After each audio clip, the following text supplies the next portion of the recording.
My name is Matthew Petz. And I'm Andrew Felsen. And this is the Freakacast. Woo! The first one of hopefully many. Yes, it's been a long time for us to actually finally get this thing started, so we're very much excited to be here. Yes, we've talked about this more than actually recording it, so, hey. Hopefully we have enough to talk about. Oh, I'm sure we have plenty to talk about. Matt, what's on our agenda? Why are we making a podcast, Matt? Well, I like listening to podcasts because they're very entertaining to listen to. Yeah. And I thought, why not make our own? Yeah. We can entertain people with our thoughts and the things that we enjoy, and hopefully we can bring that enjoyment to other people. It's true, and sometimes we get to be funny. Sometimes we're not, hopefully. Most of the time we're just crazy.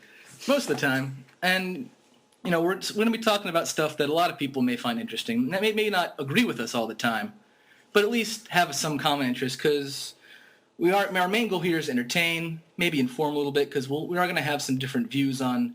One thing I wanted to add is not only that some people might not agree with us, we don't always agree with each other. Yeah. So it's good, because as I was going to say, and I'm glad that was. So if you hear a lot of loud screaming and punches being thrown around, you'll know why. Yeah, don't worry. Don't call an ambulance. We'll be fine. Maybe I should hide the swords. Yes, maybe you should. Anyway, so what's going to be our things we're going to be talking about? Well, we're talking about a lot of our common interests, like movies, cartoons, TV shows, pretty much anything we like. Yeah, but let's kind of go over some of the stuff, not so much in super detail, but kind of like why we should be talking about these things and why people might give a reason to listen. All right. Well, we definitely want to talk about movies. That's something that you and I both enjoy a lot.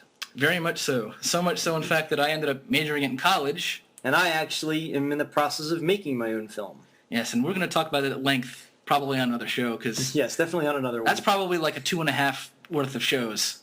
Yeah. But long story short, we're both way into movies, all different kinds of movies, and we really love them. Not so much film buffs. We're not really film snobs, but we just love the art, love pretty much everything about it. So we'll definitely be talking about that. Plus, I like explosions. He likes explosions. Plus, a lot of our interests that aren't in movies tend to be in movies, if that makes any sense whatsoever. Well, it'll make sense. Trust us. It will. And I personally really dig cartoons. That was a big development thing in my life. Yes, as was mine. Gummy bears. Oh, man. The theme song I can't get out of my head. That and DuckTales. Woo! Probably the most in-your-head catching song of all time. Yep. And, of course, TV. Everyone watches TV nowadays. But not just TV shows like cartoons, but live-action shows. Yeah, of all sorts.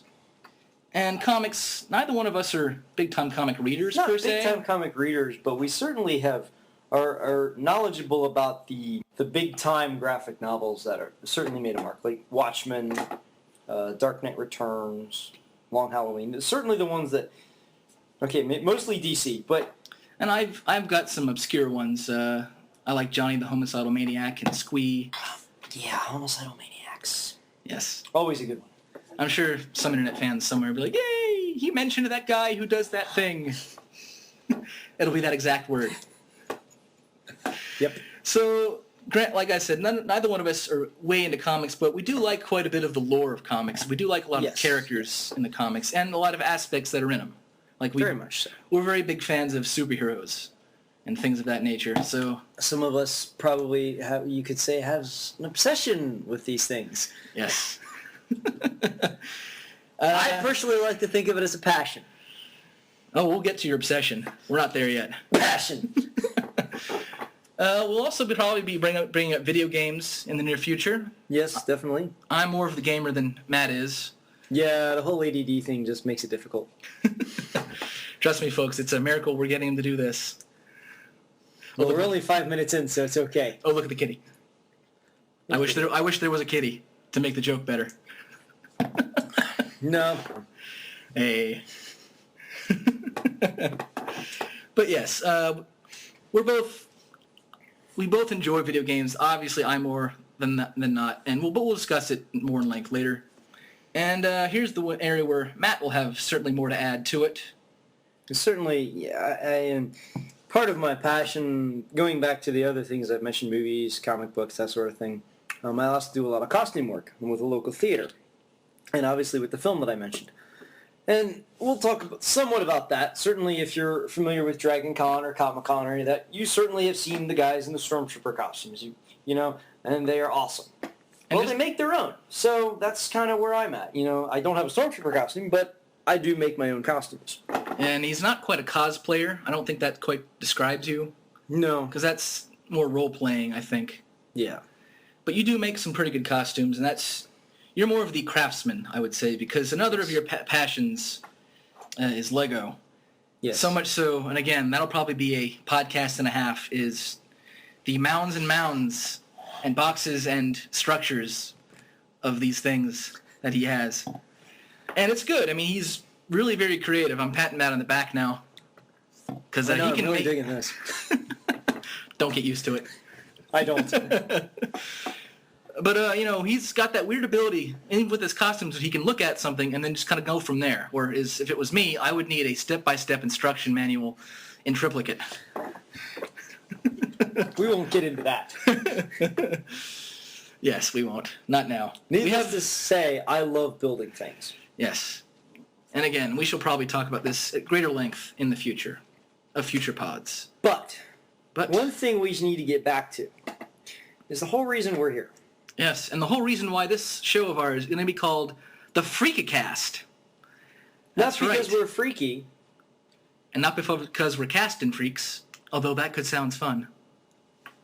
Food for thought. Script for another day. Perhaps. Is because one of the things that brought Matt and I to become friends is this little cartoon show you may have seen called Freakazoid. And or as my dad liked to call him, Skunkhead. Skunkhead. Did have interesting hair. And before we get too underway with the nuts and bolts of this, we want to talk about how in the world we came up with the name Freakacast, because this was actually Matt's idea. No, but I think you should tell a story about how we became friends. I like that. Okay. Not to go too in detail, I had moved to a new place, and Matt and I ended up working in the same location. And, you know, we had some chit-chat here and there. And then one day I just had the Freakazoid theme in my head. And I was just humming it all day long, and then I went up to Matt, who I just barely knew at this point. And I said, "Hey, dude, guess what I have stuck in my head all day?" And he's like, "What?" And I begin with, "Super Teen Extraordinaire. Freakazoid, Freakazoid." And he did just that, except way more enthusiastic. And he was so happy that he found someone to talk about Freakazoid with. Which was great, because I love the character growing up. I can't even begin to describe how awesome that show was to me at the time. And to finally find somebody that still knew about him, I was like, oh my god, I found the Holy Grail! And it was good for me, too, because it was like, all right, this guy just way happy finished what I was singing. He and I should be friends. And we will be friends. I guarantee this. And we have been. For many years. Yes. So that's kind of the why we decided, of all things, that we should talk about first. Freakazoid, the thing that kind of helped us become better friends, should be the thing we should talk about. And Matt, as I said, came up with the name Freakacast, which was a stroke of genius on his part. I will say this. Hopefully it's not too misleading that, it's a podcast about freaks, or, they're going to be talking about Freakazoid every single show. No, just this one. Just this one, although we'll make lots of references. I can't guarantee that we'll ever hear a Hugbees or anything else. Nut bunnies! Ever again, because I'm sure someone will be like, nut bunnies! Or... I used that at school one time. That was actually rather funny. The kids had no idea where I came up with that. Or I just might, for no reason, be like, "Hey, Freakazoid, want to go out for a mint?" Do I? All right, so for those of you who don't know, and shame on you. Yes, slap yourselves upside the head repeatedly, and then go out and buy the DVD. Now, don't wait, go now. Or at the very least, go find a clip of it on YouTube. It's definitely worth the search. No, go buy it on DVD, because then you can't just... YouTube doesn't do it justice. Perhaps. So, Freakazoid came out sometime in the 90s. You know the details better than I do. When did it come out? I believe it was 94. 94? Either 94 or 95. And it was on the WB. It's a WB show. I think it was produced by Spielberg? Steven Spielberg? Yes, it was Steven Spielberg who spearheaded it. And actually, it was a rather interesting genesis of how that character came about. Because originally they wanted to go a very serious route with it. Freakazoid was designed initially as a superhero, not as a comedy. And they went through various incarnations. I believe the suit is the only thing that actually stayed. But when they brought the guy in to do the voice, they just took such a wacky turn with it that they ended up loving the comedic aspect of it. And so just, we're like, hey, this is great. Let's go with this. So the guy who did the voice pretty much showed up and was just so over the top and silly that they're like, let's just do a whole reversal of what we were thinking. Yeah. Because these are the same people. Warner Brothers was doing the Batman animated at the time, which was a serious show. And, there was certainly some comedic moments in it, but it was not a comedy show. Right. And they had success with Batman animated, Superman animated, but they'd also had success with Animaniacs and Pinky and the Brain. So I think what happened was they basically just merged the two into one. Which, quite happily for us, because, sheer genius. It is. So, Matt, what would you think would be the best way to describe the show? I know we're getting to some of the minute details. Well, even though I don't condone drugs, probably an acid trip. All right, so... Although, I don't think I can put into words how to describe the show. Well, let me give the people the overview. So it stars the main character is initially Dexter Douglas. He's a computer nerd. Yes. And through a series of events... Before it was cool to be a computer nerd. Yes. And through a series of events, he's transformed into... Not through a series of events. He says freak out, and he turns into Freakazoid. Yes. Well, there's a whole origin story, but, that's why I'm trying to not go into super detail. But he says the word freak out, and he becomes this blue-skinned, red underwear wearing, and a giant black and white hairdo superhero. Yes. And he's really crazy. He does actually have superpowers. They just somewhat vary from episode to episode. He has super speed. He has super strength. And he can run while putting his hands in the air and making whoosh sounds. Like he's trying to fly. But yeah, it's a superpower, so we'll give him to that. He's making the attempt. He gets an A for effort. What's funny is, because he's so fast... one particular episode, he was like saying, up and away, and it wasn't working, and someone's like, Freakazoid, you can't fly. He's like, oh yeah, and then he goes, whoosh, and starts running, and that was a continuous joke, pretty much from then on, and what's funny is, he outruns cars, but he has a car.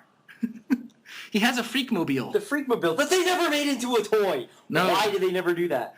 Because they never made Freakazoid toys, period. I know, they should totally do that. Maybe. I mean, I don't know how was the DVD successful? From what I understand, yeah. I mean, unfortunately, we're skipping ahead a bit. It didn't make it too far. It only had 2 seasons, unfortunately. But we'll get to that. We're going to get Sad day. So anyway, Freakazoid. He is a superhero, but not a conventional one, because a lot of times he's not really making sense. Sometimes he's not helping. Most of the time, he's not making sense, even to the villains. In fact, sometimes he'll just go off on rants, and the villains are like, what are you on? Are you done yet? Because I got stuff to do. Before they realize it, Freakazoid's actually captured them and put them in jail. Yes, and they're still confused. Yes. And it's like, what in the world just happened? Why? How did this work? But, he's not conventional. In fact, the only one that ever seems to be not confused on the show is Cosgrove. Oh yeah, but he's not, he's the cop.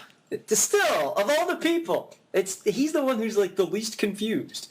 He's even less confused than Freakazoid is. Yes, but he's also one that shows the least amount of emotion throughout most of the show. True.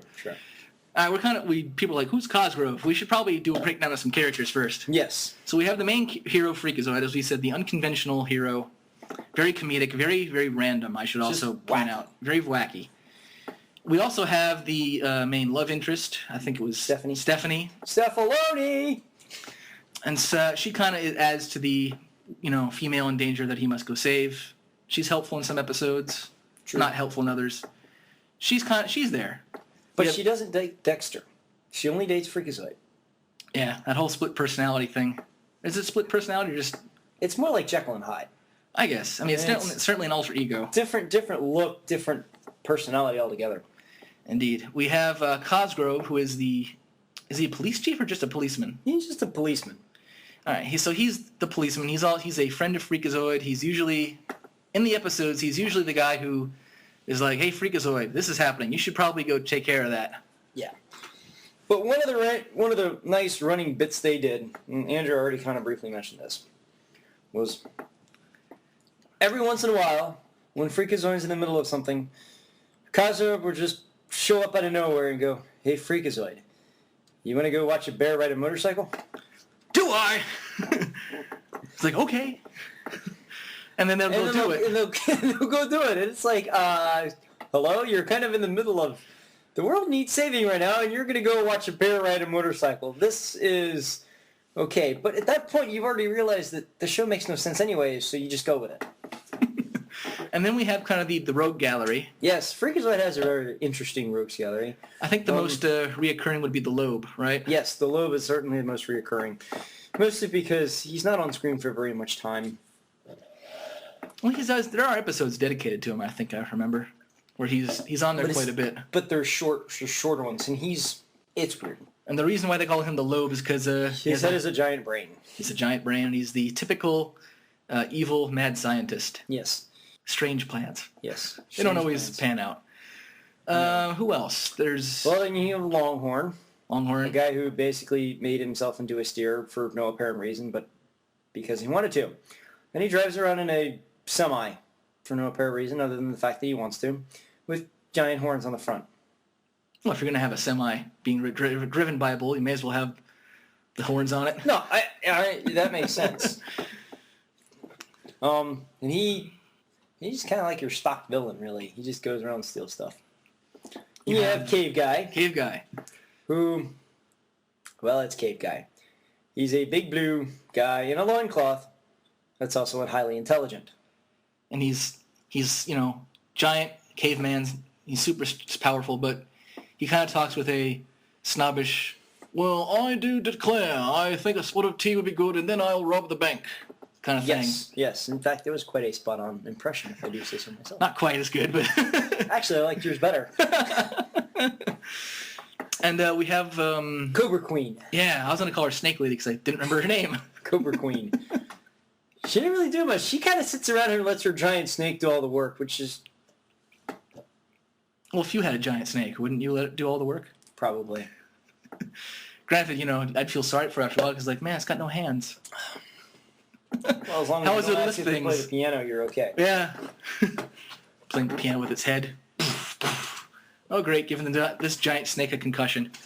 All right, move on to the next one. And then there's the guy who we can't say his name. Oh, yes. Because if you say his name, he'll come find you. Is that Candle Jack? Candle Jack. He's not here, I checked. Okay, well, if he shows up, it's Andrew's fault. Yes. You cannot say his name. I cannot say his name. He wasn't in many episodes from what I recall, but he's a guy with... But he sure does show up at comic conventions. Yeah. I've actually pulled up quite a few pictures of people dressed up as him. The best way I can describe him is he kind of looks like Scarecrow. But a little bit more cartoony. More cartoony, and he carries a candle. Yes. And he floats. And he floats. His gimmick is, if you say his name, he captures you. Yeah. He's kind of like the boogeyman, I guess. Yes. What else? But funnier. Yeah, but funnier. I think we're missing one. We are. Well, probably missing a couple. There's Dexter's brother. He's not really a villain. He's not kind really of a villain, but he does function as an antagonist. Yeah. And he certainly puts, the antagonizing pressure onto Dexter in some episodes. So we'll count him in as well. Yeah, he's a bully. He's a bully. I mean, the nice thing about that is, like, he picks on Dexter, but Dexter's family doesn't know that he's Freakazoid. And what the running gag in that show is anytime you see his brother, who I don't even know his name. Me neither. Someone will be like, hey, it's that guy.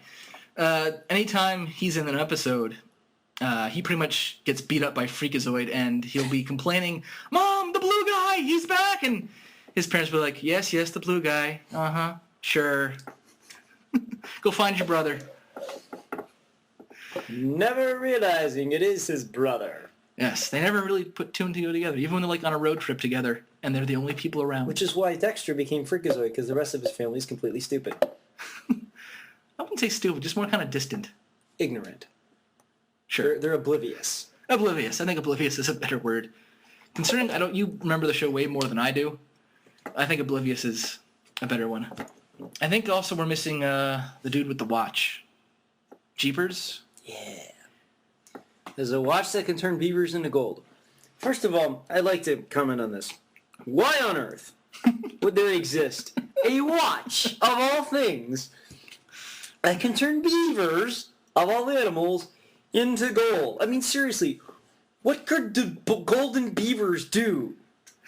I mean, yes, you can sell the gold for money, but still, beavers? Why not turn wood into gold? That's more profitable. What I find funny is the fact that, like, in the episode he was in Or doing rabbits. that, was they were selling beavers at a pet store. So the better question is, who sells beavers at a pet store? Yes, that's a good question as well. And why does this creepy guy have this watch in the beginning? I don't know. I mean, I think he's in a later episode that he actually manages to get a watch that turns things into stone and not just pigeons and beavers. It actually works on people. So he actually gets a villain status, and he also summons a demon to help him out. I do vaguely remember this episode. That's in a later episode. Because you see him, I think he's in the pilot, isn't he? Is he in the pilot episode or one of the first ones? He's in the very first episode. So he's like in the very first episode, and you don't see him for a long time. And then he shows up, I think, in the second season. Yeah. But, Then there is another villain that I'm thinking of, like Gutierrez. Gutierrez. Who he's a villain. And he... He's a villain. I'm trying to think of the best way to describe him. He starts off as your typical corporate bad guy. But then he discovers the origin of Freakazoid and actually is successful with recreating that origin on himself so that he can have the powers and everything, minus the insanity. You want to go over the origin real quick? Sure. Basically, there was a special computer chip that was made, and there was a flaw in the chip that when you put in a specific string of numbers, letters, symbols, and things, and then hit delete, it would, just like the song says, zap you into cyberspace and turn you into a Freakazoid. Yes. And where basically you get sucked into the computer. And I can't tell you how many times I just to show you my own insecurities and sanities, I remember watching the episode where they show the string, and I tried to write that sucker down so I could do it on my computer because, you know what? Damn it, I wanted to be Freakazoid. I think in later episodes they had a Scottish guy. Yes. And he was in that episode, and he was pretty much the one who knew about it, and he told the corporate guy that you just talked about, Gutierrez, about the flaw, and Gutierrez initially just wanted to sell the chip. Yeah. And so I think he literally threw the guy out the window. After he danced on a table. Yes. For some reason, the Scottish guy was dancing on a table in a corporate boardroom. Why? I don't know. But that's how the show was. It was completely insane. Yes. And later on became Freakazoid himself, but as we said, just not insane. So it's sort of like his evil self. Yes. I think there was another character in later seasons that was a kind of a cowardly guy. He hung around a lot. Wasn't he like the professor of something? Maybe. I vaguely remember him, because it was, instead of being just Freakazoid and Cosgrove, it was Freakazoid, Cosgrove, and this other dude. Yeah. No, there were occasionally guest villains. Like, there was the Nerdinator, who looked like Predator, kind of, but he was trying to capture all the nerds so he could be smart. And then Freakazoid pointed out that, hey, the nerds don't get the girls. So he was like, holy crap, you're right. Heck with the nerds, I want the jocks, I want the girls. And there was also not a villain, but they'll just have random characters show up in terms of there was an alien who came to give the Earth a very important message. Unfortunately, his name was Moron, and he pretty much talked like this. I am Moron. I have a message. And Freakazoid's like...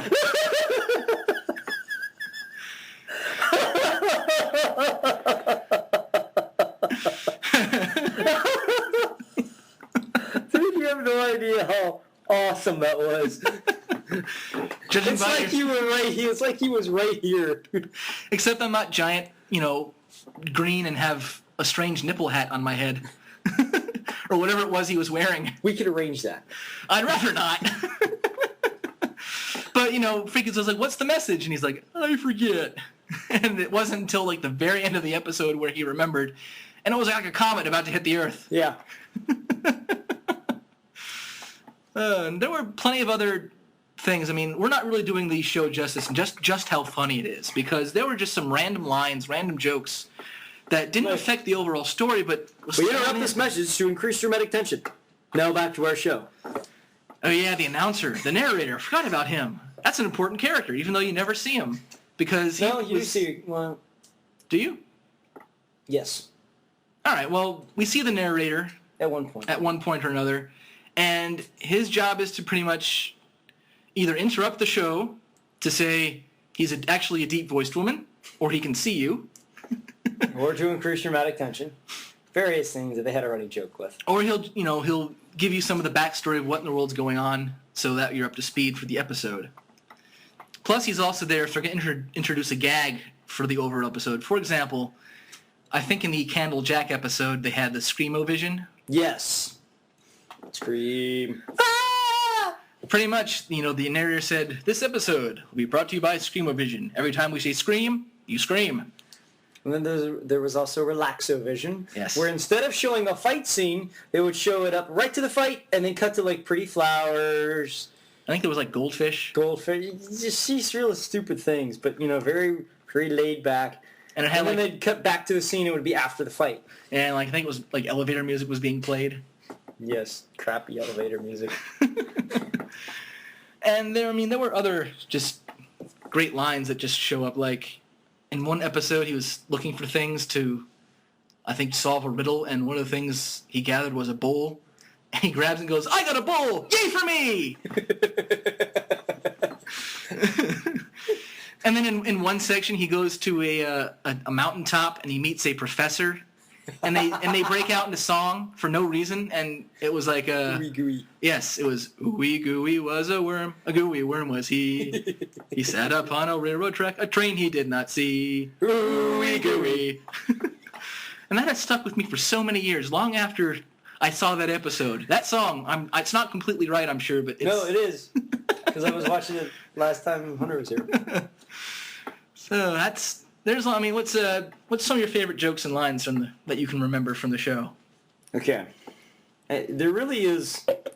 Well, there's certainly the top one. I'll talk about that, because we've actually hit on most of the others, like the Nut Bunnies and the reoccurring jokes. But the one thing that I remember distinctly was from the first episode called The Dance of Doom, the villain was Cave Guy. Yeah, Cave Guy. And basically, Cave Guy... There was a dance at Dexter's high school, and, him being the pathetic computer nerd could not get a date, no matter how many girls he asked.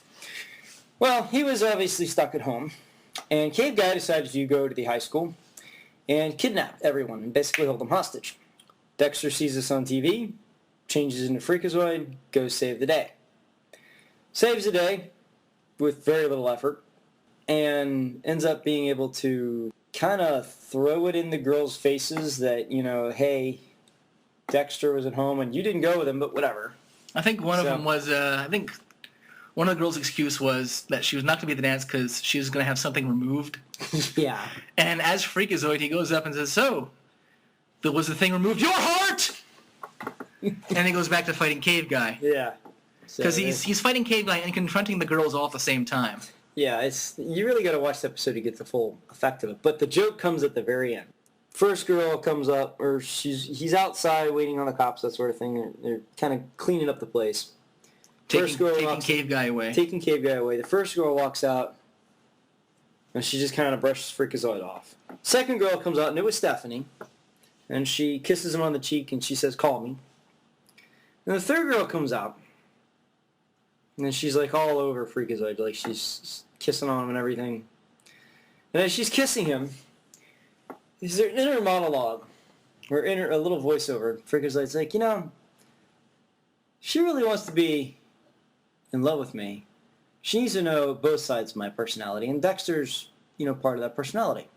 So he stops kissing her, changes into Dexter. Obviously not in front of her. He's like, look over there. Yeah. And she looks away. He changes into Dexter. And when she looks back, she doesn't see Freakazoid. She's like, what is this? Where's the big blue guy? And he's like, oh, over there. And he is like, freak out. And he changes back into Freakazoid. And he's standing there in a very heroic pose with his hands on his hips. And it just it goes from that to cut to like seeing the cops and everybody just star-eyed. And there's Freakazoid, holding this girl in his arms, making out with her. And he lifts up his head, and he looks at the camera and says, that was shallow, cheap, and based solely on hormones. Works for me. That was pretty much what hooked you into the show. It was. It was at that moment, I was like, my God, this show is awesome. Because there was a relatability to it, especially since I was kind of a nerdy guy in middle school at the time. Yeah. Because this, 94, 95? I was 6th, 7th grade. Yeah, 7th or 8th grade, actually. Yeah, I mean, it hooked me in, and been a fan ever since. I can kind of relate to we may have touched on, the humor is very random. Like, sometimes you can see where the joke is coming from. Other times, stuff just comes out of nowhere. Which is great when you have ADD. Yeah, and I love random humor. I'm a big fan of that. So that was what really kept me watching. And over time, I really grew to like the character, and I just thought there was a lot of funny things going on. I think one of my favorite episodes was the Fanboy episode. Yes, Fanboy. Yes, Fanboy. That's probably a number of people's favorite episodes because there's. To sum up this character, who skipped him, unfortunately, was because he was a reoccurring character in other areas, I think, because he wasn't just this one. No, but he was basically the stereotypical Uber nerd where they were obsessed about, a certain thing. Like, and, he was interesting because this was 95, 96 probably when they introduced Fanboy. That was how they perceived fanboys to be then. Well, there have been some improvements, but there's still people out there that exist like that. Yeah, and it's like sad. It's pretty much one of those things where when you think of the word fanboy, he was that stereotypical impression. Like he was quoting Star Trek episodes and comic book numbers and that sort of thing.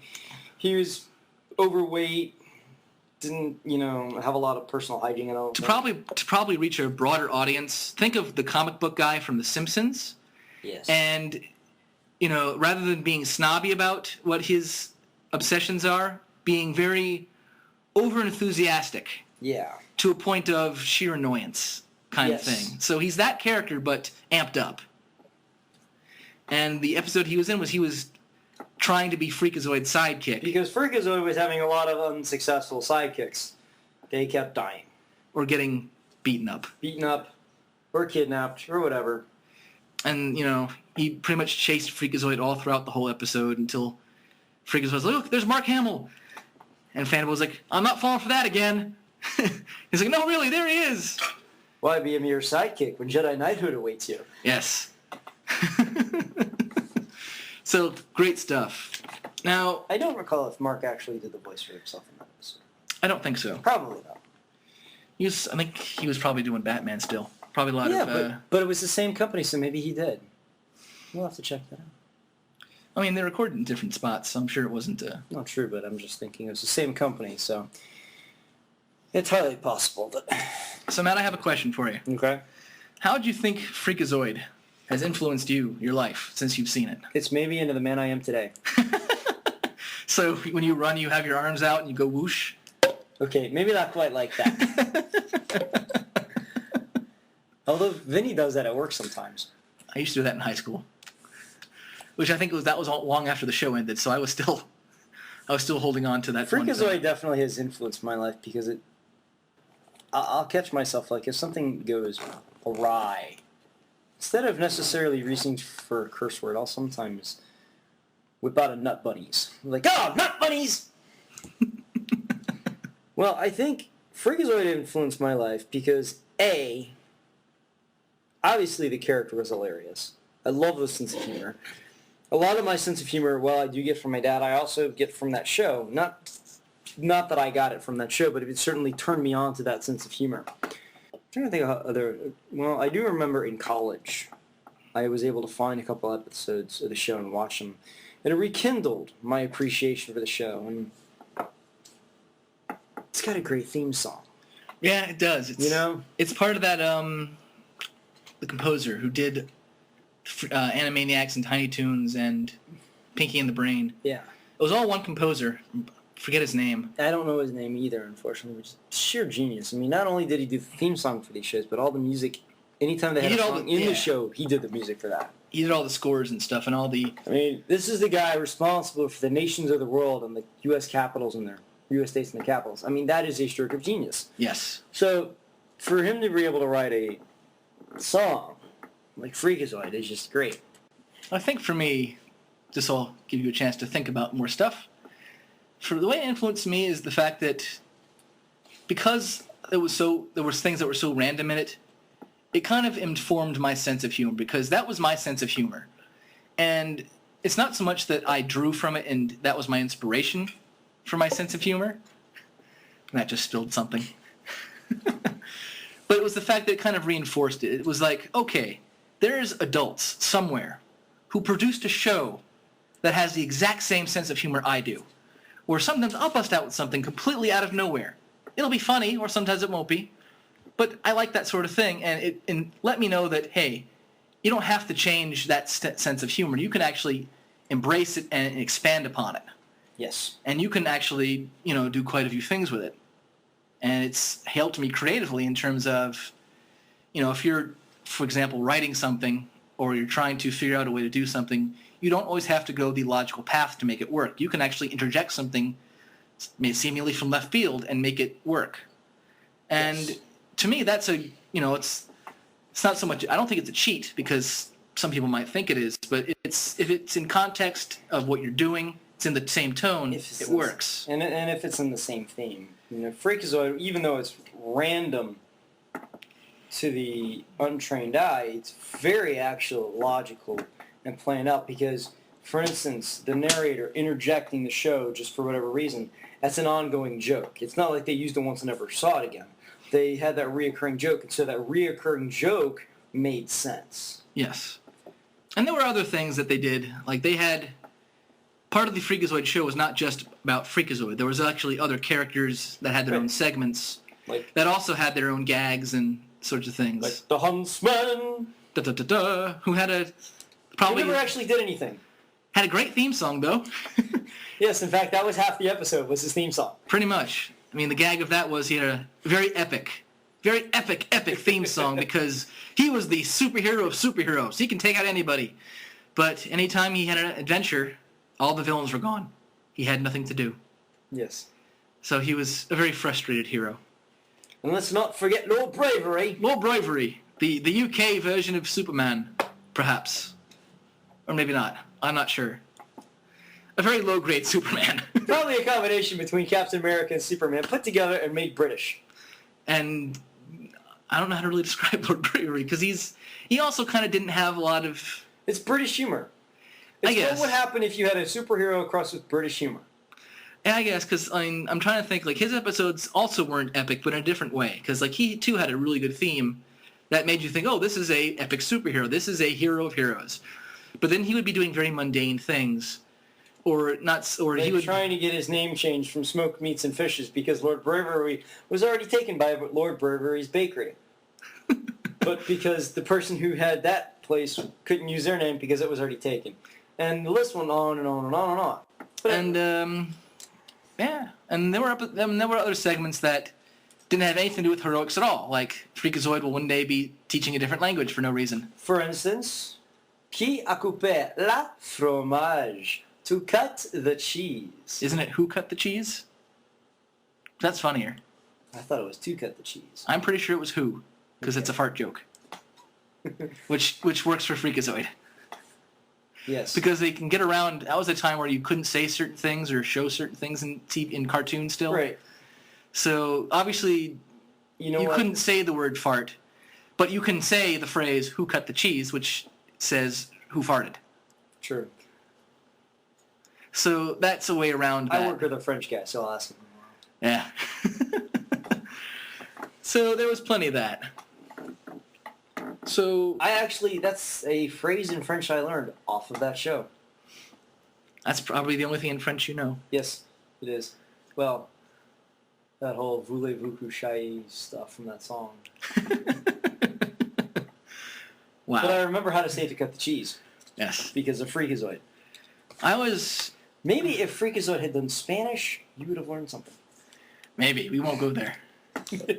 I remember that was the second thing that had me with cheese, because an episode of Dexter's Lab, which I liked, he tried to learn French, and he tried to do it by having a record player attached to his head, but unfortunately it kept skipping, so it only let him learn one phrase, or one word, actually, because it was basically it was a cheese omelet that he was trying to, that it was the word he remembered. So it was omelette du, which is...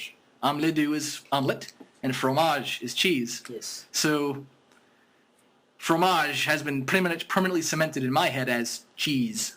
Of course, the gag in Dexter's Lab was the only thing he can say once that happened. So the whole day, the only thing he can say all day long was omelette du, fromage, in different ways. I do actually remember that. That'll probably come up one day in our chat about cartoons, because there's so much to go over on that score. But yeah. Well, how would you think the quality? This is kind of a broad subject. The quality of the show, because there's a lot to go over as it's not just the. For me to describe that, I would have to kind of put it in the context of what I've seen. All right. So, in your opinion, Matt, the quality of animation. The quality of animation is what I had come to expect from WB. You know, I had seen Batman, I had seen Animaniacs, I had seen Pinky and the Brain. So when Freakazoid came along, it did not feel removed. It felt very seamless in the same vein and everything. Yeah. If you were around that time period in the 90s when that stuff was going on, that was the style of animation. It's different now, I think, the style, but that was first. Yeah, animation was actually good back then. There's still some good animation, but it's not SpongeBob, and it's not CG like Clone Wars and like Toy Story. It's actual hand-drawn animation. But it's good. I mean, I'm sorry, but most of the cartoons that nowadays, they're crap. Well, we won't get into that now. Animation-wise. So animation-wise, I think animation-wise, it's very good. It's everything is that style of animation where as we said, it's same people who did Tiny Toons and Animaniacs did this show, where it was that style and that quality of animation. And the how would you say the quality of the writing, the episode structures, and all that sort of thing? Well, having recently seen one, I can say, like I said before, it is very random, but at the same time, there is a cohesiveness in the running gags, in the reoccurring characters, and in fact, it's that recurrence of jokes and characters that make the show work, and that make it as good as it is. Okay, and I mean, I can't really add to that. It's kind of like, yeah, I agree. And we kind of already talked about the music, so we don't need to go on that one too much. But part of the music that we do need to mention is that, unfortunately, well, the show has its awesomeness. Yes. There was some foreshadowing in the theme song. Yes. Because it does specifically state, we're here to save the nation, so stay tuned to this station. If not, we'll be unemployed. Freakazoid, Freakazoid. And guess what? Nobody watched, so they got canceled. To be fair, though, the reason why it was canceled is because they messed around with the airtime. See, normally, when somebody wants to watch a show, they know, oh, it's going to be on Tuesday at, 8 o'clock. But when they change it from Tuesday at 8 o'clock p.m. to, say, Tuesday at 8 o'clock a.m., and then Wednesday at 7, and then, Thursday, and they just keep moving around times, and you're like, well, I'd love to watch this show, but I can't because I don't know when it's on. Pick a time, stay with it. And this is not the first time this has happened to a show, won't be the last. It's happened to many good shows where you wonder, why did the show fail? Because it's so good. Same thing happened to a show like Invader Zim. Granted, that had a little more other stuff behind it as well, but that one of the reasons why it failed so bad, well, I wouldn't say it failed, but one of the reasons why it got canceled is because they kept messing around with the time frame. And, you can't get an audience if you keep messing with the time. If you don't have an established time frame. Like the stuff we like to watch now, we know when it's on.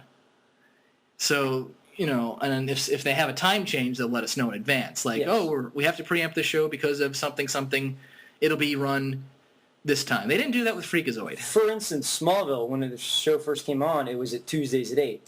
And then I think a couple years later, it moved to Wednesdays at 8. And then a couple years later, it moved to Thursdays. And then a couple years later to Fridays. So it's done, but networks are a lot more intelligent now. They're like, Plus, I think what also but they hurts... realize that we need to make people aware of this time change so that we can keep our audience. I think what also hurt it was the fact that was still at a time period where they didn't think much of the children audience in terms of like, oh, it's a cartoon, whatever. So I don't think they gave it much thought as to that, you know? Like, they may have just been like, oh, whatever. Which, yeah, it kind of ties in. Not only did they not give it much thought as far as, oh, it's not a big deal, but there was a lot of stuff they got away with in those days. The cool thing about the show is it was a lot like The Tick. I'm sure a lot of you may be familiar with that in terms of... And I'll go even more current. It's a lot like Shrek as well, where there's plenty of humor for the kids to enjoy. However, there's also plenty, if not more, for the adults. And the nice thing about Freakazoid is the fact that it was funny when we were kids, when we were watching it growing up. It's even funnier now. Yes.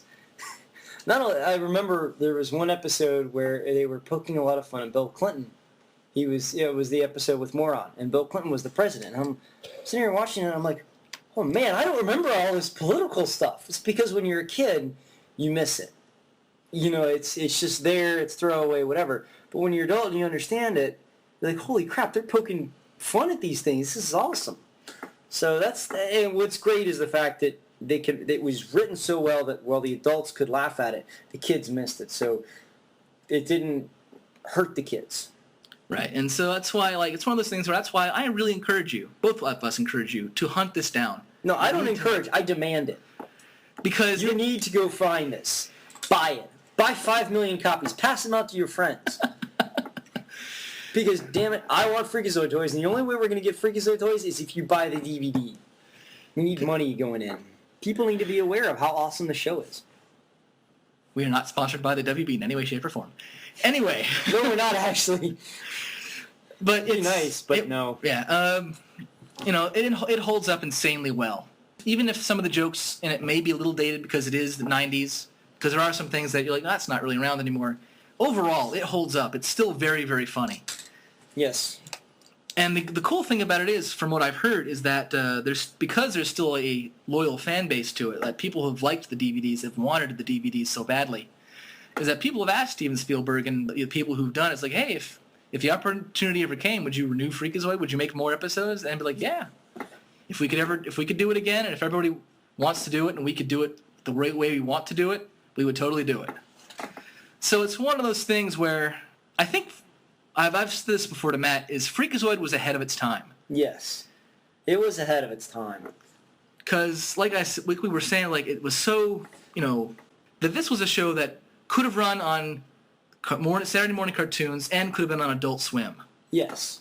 And I think that's it. It was a show that really would have been its best fit on Adult Swim, but, you know, you're talking 95.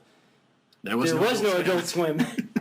They didn't think... The only type of cartoons that had that kind of mentality were The Simpsons or Beavis and Butthead, and, you know, Beavis and Butthead was on MTV, and that was the no-no show. You didn't watch that as a kid because your parents wouldn't let you. Simpsons was kind of okay, but Freakazoid somehow slipped under the radar, and it found its way to the WB, and I don't really care how it found its way there. The fact is, it found its way there. I was able to enjoy the hell out of it.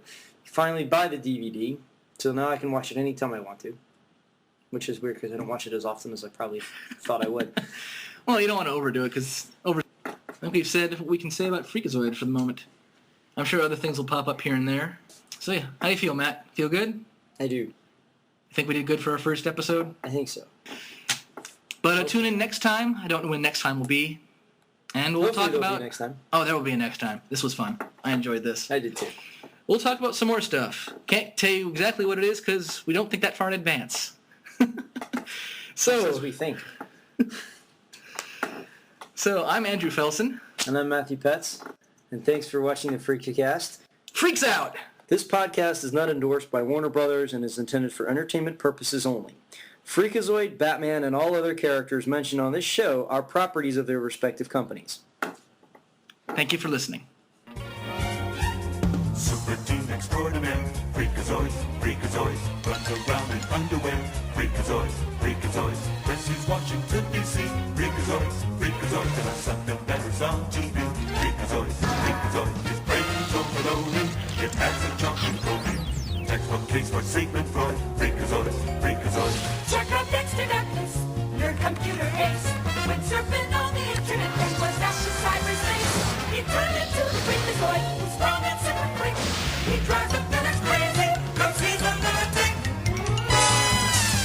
His home base is the Freakaland. Freakazoid, Freakazoid, Toy the Barber, Katsuzen. Freakazoid, chimpanzee, runs around in the Freakoland. Freakazoid, Freakazoo, hopes to make a movie deal. Freaka me, Freaka you, he's here to save the nation. So stay